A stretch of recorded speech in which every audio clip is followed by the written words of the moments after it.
έρχονται με έναν πανικό ότι δεν μπορούν να ελέγξουν τον όρο του βάρους. Χριστούγεννα τρέμουν, Πάσχα τρέμουνε. Έχουν παραδοθεί ήδη, το βάρος ανεβαίνει κάθε χρόνο όλο και πιο πολύ και έρχεται άνθρωπος και σου λέει στο τέλος της ημέρας ότι είμαι μεταξύ, και αυτό το έχω ακούσει από ασθενείς, ανάμεσα στα 150 με 170 κιλά. Έχω να ζήσω 3 χρόνια. Δεν έχει σημασία. Εσείς παίρνετε ας πούμε μισό κιλό, 1 κιλό και λες αμάν. Ο άλλος λέει 20 κιλά πάνω, 20 κιλά κάτω. Αυτό είναι πλήρης παράδοση, έτσι. Ναι. Δεν έχει σημασία. Δεν μου λες κάτι τώρα μια σκέψη για τα 1 και 2 κιλά. Αν κάποιος νομίζει, όπως εγώ, ότι ο κύριος Καμπουράκης ότι έχει 7-8 κιλά παραπάνω από το κανονικό, αν δεν το υπολογίζει και μην γελάς. 13 παραπάνω. Ναι. Είμαστε στην περίπτωση αυτή, δηλαδή πρέπει να αφαιρέσει κάποιο. Τι λες μόνο αυτό. Κάτσε το στάω, ρε παιδί. Ο κύριος Καμπουράκης. Το δικό μας έτσι κι αλλιώς μας έχει κάνει και μας έχει πιάσει. Έχει γίνει κόμπος. Δεν χρειάζεται να αφαιρέσουμε τίποτα. Να σας πω κάτι, η εγχείρηση που επιλέγεις εξαρτάται από πολλούς παράγοντες. Υπάρχουν άνθρωποι που δεν χρειάζεται να πάνε στη γαστροπλαστική. Θέλω να πω ένας που είναι 15 κιλά παραπάνω, προφανώς με μια δίαιτα το αντιμετωπίζει. Εκεί δεν θα καταλήξω και με αφήνει. Πάει στον διαιτολόγο του και κάνει μια δίαιτα και προσέχει το βάρος του πάρα πολύ. Από ένα σημείο και ύστερα όμως αν ξεφύγει πέρα από αυτό το πράγμα, ενδεχομένως δεν φτάνει μόνο αυτό το πράγμα, μόνο η δίαιτα. Και έχει λίγο, και λίγο ψυχολογικό. Υπάρχουν άνθρωποι οι οποίοι σου λένε ότι είμαι μόνο 20 κιλά πάνω από το κανονικό μου βάρος, αλλά έχω παραδοθεί. Ναι. Είναι ψυχολογικό. Η ψυχολογία παίζει ρόλο σε αυτό. Δηλαδή, καμιά φορά δημιουργείται και έχει κανείς και άλλα προβλήματα και το γυρίζει το φαΐ, ας πούμε. Το έχω ακούσει από πολλούς αυτό. Και εμένα το ίδιο πράγμα. Εσείς έχετε παιδιά, έχετε οικογένεια, έχετε. Φαντάζομαι τώρα πως σας βλέπουν τα παιδιά, έτσι. Άλλο πράγμα. Έχει δυσκολίες. Είναι η ψυχολογία, όπως λέτε. Εγώ τα κιλά τα πήρα μετά το 1993, πέθανε η μητέρα μου. Δεν κάπνισα, δεν έπινα. Και το έριξα στο φαγητό.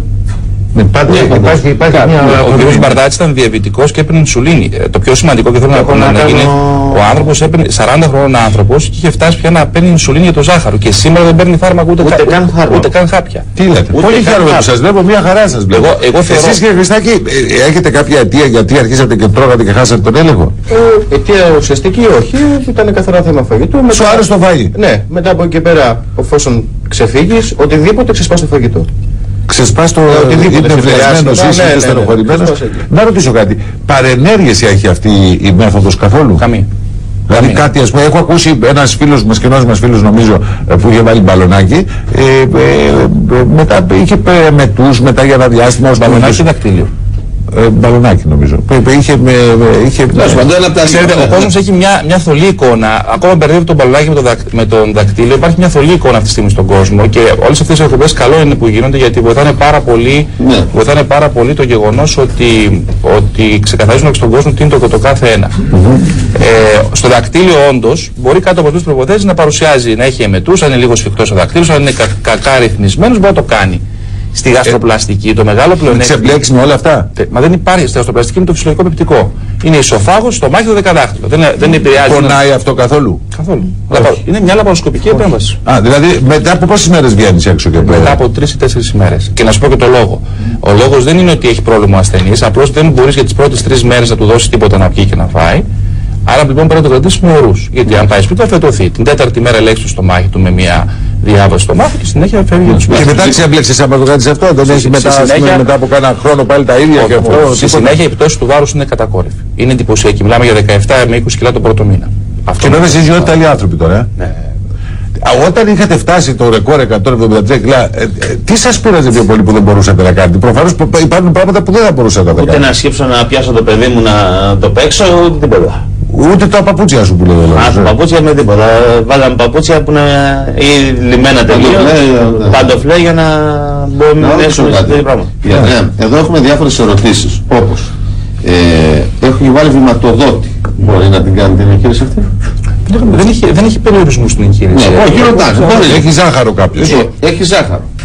Να κάνω μια προσθήκη. Ξέρετε ότι τελευταία στέλνουν για επεξαρκεία ασθενείς καρδιολόγοι μεταφραγματικοί, άνθρωποι που έχουν κάνει έμφραγμα, που είναι η βαρύτατη νόση της καρδιάς, και στέλνουν Προκειμένου να δυνατήσουν. Ανθρώπους να κάνουν, γιατί σου λέει ο κίνδυνος αθροιζόμενος, ο άμεσα μετεγχειρητικός σε σχέση με το να τον αφήσουν άνθρωπο φραγματία και 150 κιλά, δεν συγκρίνεται.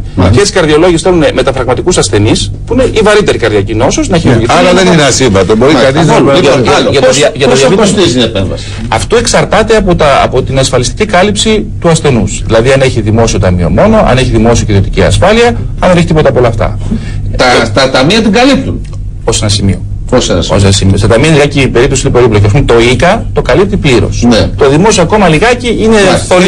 Χοντρικά όμως πόσα θα πληρώσει ένας άνθρωπος, ας πούμε, Το συνολικό κόστος να υπολογίζεται περίπου πάει γύρω στις 3.500 με 4.000 ευρώ. Το συνολικό κόστος. Και εξαρτάται για γαστροπλαστική μιλάμε, έτσι. Και εξαρτάται πια πόσο καλύπτει το ταμείο και τι γίνεται. Ένας ασθενής που έχει ταμείο και ιδιωτική ασφάλεια δεν έχει καμία οικονομική συμμετοχή. Ουσιαστικά τα καλύπτει και. Ούτε η ηλικία παίζει ρόλο, έτσι.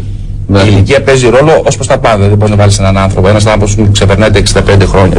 65 ετών είναι το όριο, το ηλικιακό όριο της υπαρχισαρκίας. Από εκεί πέρα είναι πολύ συζητήσιμο αν πρέπει να χειρουργήσει έναν άνθρωπο πάνω από 65. Δηλαδή και μετά επουλώνεται η πληγή, ας πούμε, έτσι κάπως στο φαντασμό. Κάτι, αλλά κόβεις κάποια πληγή θα υπάρχει. Εννοείται για το στομάχι. Το στομάχι το κόβεις και το ράβεις και αυτό επουλώνει μέσα σε 4 ημέρες. Μετά από αυτό τελείωσε. Έχεις μικρό στομάχι και τέλος. Δεν ασχολείσαι με τίποτα. Το στομάχι είναι τόσο αγκιοβρυθές που σας βεβαιώ ότι μέσα σε 48 ώρες έχει πουλώσει. Δηλαδή 10 μήνες τώρα εσείς δεν το χρειάζεται το γιατρό, δεν το πάτε να το βλέπετε. Μόνο για ζύγισμα. Μόνο για ζύγισμα. Αυτή είναι η διαφορά από το δακτύλιο. Ούτε δίαιτα κρατάνε τίποτα μετά. Όχι, έτσι. Περιορισμό στα γλυκά. Στα αγγλικά. Τα οποία μπορεί να φας μικρή ποσότητα για να σε παγίνουν πολύ. Κοιτάξτε, τα αγγλικά, μια σοκολάτα έχει 550 θερμίδες. Αν θεωρητικά εσύ χρειάζεται τόσο 800 θερμίδες για να χάνεις βάρος και πας μια σοκολάτα 550, καταστρέφεις την εγχείρηση. Δηλαδή, αν λίγο προσέξεις τόσο γλυκά φυσιολογικά και τόσο μεγάλες ποσότητες. Αν είναι να τρώσεις με 2 σοκολάτες που μπορείς να τις φας. Δηλαδή, στη σλίβ με μια καλή διατροφή μπορείς να κρατάς μια μηνιαία απώλεια βάρους 5 με 7 κιλά το μήνα. Είναι σπουδαίο. Αλλά λάβετε υπόψη σας ότι δεν θα τα ξαναπάρεις ποτέ. Εδώ είναι μεγάλη διαφορά. Ξέρετε, στις χειρουργικές παχυσαρκίες, και δεν αναφέρομαι στη γαστροπλαστική, σε όλες τις χειρουργικές, είναι ότι δεν είναι τα κιλά τόσο πολύ που χάνουν. Εγώ πιο πολύ δίνω μεγάλη βαρύτητα ότι δεν τα ξαναφέρω. Που είναι το πιο. Ρωτήστε έναν άλλο παχυσαρκή. Θα σας πει, έχασα 30, πήρα 40, έχασα 50, πήρα 60. Και δεύτερον, και το πιο σημαντικό, ότι θα αποφύγουν την 14% αύξηση του βάρους μετά από 5 χρόνια. Που στατιστικά είναι δεδομένο. Είναι δεδομένο. Δεν μου λέτε τώρα, εσύ που είστε γιατρός, από όλες αυτές τις μεθόδους που έχει κανείς μπροστά του, μπαλονάκια, λαχτήλιους, κάθε γαστροπλαστική. Το μπαλονάκι πια δεν είναι δόκιμη μέθοδος. Σήμερα είναι ο δακτύλιος, είναι η γαστροπλαστική και το bypass, το γαστρικό bypass. Η πιο σύγχρονη, ας πούμε, είναι η γαστροπλαστική. Είναι εξατομικευμένη. Σε έναν άνθρωπο που είναι BMI 35-40, του κάνεις δακτύλιο, δεν θα σου κάνεις γαστροπλαστική. Γιατί δεν έχει χάσει πολλά κιλά. Το δακτύλιο θα χάσει τα 30-35 κιλά. Είναι η σχέση όγκου μάζας. Δείχνει σωματικής μάζας. Ενώ όταν ξεπεράσει το 45, όπως ο κ. Βαρδάτσης, BMI, δείκτη σωματικής μάζας, είναι το βάρος για το ύψος του τετράγωνου. Είναι ένας δείκτης ιατρικός, ο οποίος μας δείχνει περίπου πόσο πρέπει η βάρος να χάσει ο ασθενής. Εσείς κάνετε και δακτύλιο εκτός από. Ο δακτύλιος είναι η πιο συνηθισμένη μέθοδος. Αλλά η διαφορά είναι ότι σε πολλούς ασθενείς δεν φτάνει ο δακτύλιος. Έχουμε πάρα πολλά πιστικά άνθρωπα που κάνουν δακτύλιο σε αυτά τα βάρη και τελικά χάσαν ατελώς το βάρος τους. Δηλαδή δεν το χάσαν. Κάνε μια μέθοδο για να μην μας πιάνει το στομάχι μας από στενοχώρια, έχεις? Δεν έχεις. Υπάρχει μέθοδος. Να μην είμαι εγώ εδώ. Να μην στενοχωριέστε. Άμα δεν είμαι εγώ εδώ, θα είναι το στομάχι σου μια χαρά. Υπάρχει άλλη μέθοδος. Να μην είμαι εγώ εδώ. Εντάξει. Ευχαριστούμε πάρα πολύ που είστε εδώ. Πάμε σε ιατρικές μέθοδοι. Πάμε.